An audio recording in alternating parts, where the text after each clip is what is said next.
wiil caan ka ah aaladda TikTok-ga isla markaana diinta islaamka ka baxay sidoo kalena diiday inuu nabi maxamed nabadgeliye naxariis korkiisa ha ahaatee uu ku saliyo ayaa ciidamada amniga gacanta ku dhigeen iyagoo u geystay jirdil aad u xoogan muuqaalkan ila daaw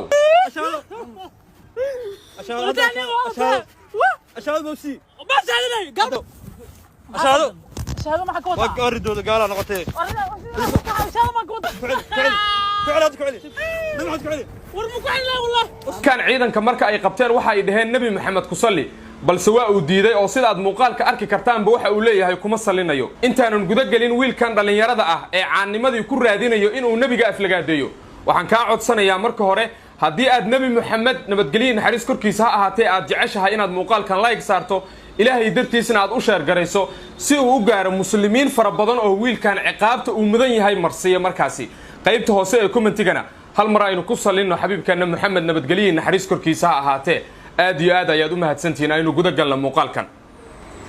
ninkan dhalinyarada ah ee aad sawirkiisa u jeedi kartaan waxaa lagu magacaabaa Hanad waxa uuna aaladda TikTok ku soo galaa magaca DJ Dhuusaaye waa mid kamid ah dhalinyarada sumcad dili jirtay culimada Soomaaliyeed waxa uu miidiyaha ku soo galay isaga oo iska dhigaya qof sheekh ah oo noo wacdinaya laakiin maalmo kadib waxa la arkay isaga oo aad u fiirinaya gabdhaha Soomaaliyeed qaarkooda dambe waliba kuwa uu Ilaahay u barakeeyay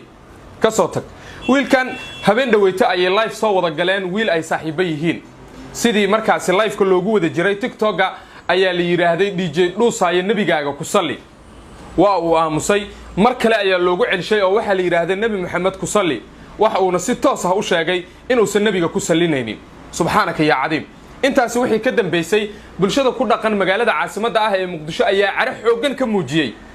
maadaama dadka Muqdisho ku nool ay yihiin boqolkiiba markaasi boqol dad muslimiin ah isla markaana waxaan oo kale ka dhigdhiya qof kasta oo Muqdisho ku nool waxaan ka codsanaynaa ninkan diinta markaasi iyo sumcadii iyo sharafka nabi maxamed u gafay markaasi inaynu hal meel uga soo wadeejeysano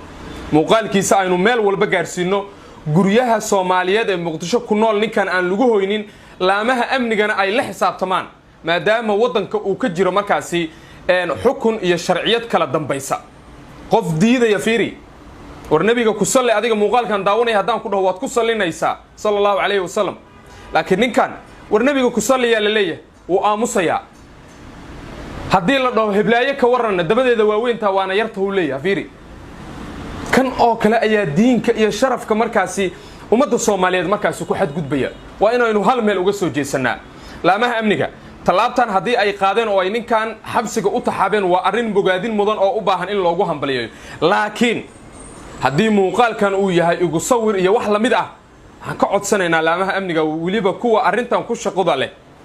oo wasaaradda markaasi diinta iyo awqaafta ugu horeyso in ninkan arrinkiisa aan la dheelsan maalmo ka hor ninkan TikTok-giisa wuxuu ku soo qoray I am Christian fiiri halkaas uu maraa Muqdisho joogaa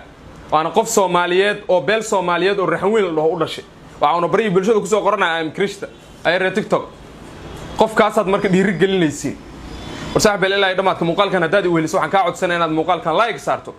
maanta oo kale muuqaalka inaad like saarto waa waajib bay kugu tahay sababtoo ah waxaan ka dhidhinaynaa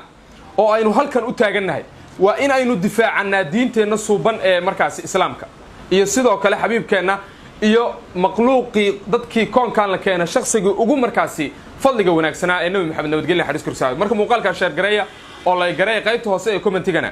cunugan DJ Dhuusaaye ee caanimada meel liidata ka gashay fiiri haddii aad doonayso if you are ina caan noqoto noo ima wanaga caan ka dhigayno laakiin ina diintii maanta caanimo aad ka raadisay hebel Dhuusaayow waa wuxuushnimo waa wax waliba aan laga aamusi karin muuqaalkan saaxiib yaal share gareeya nabadgeliyo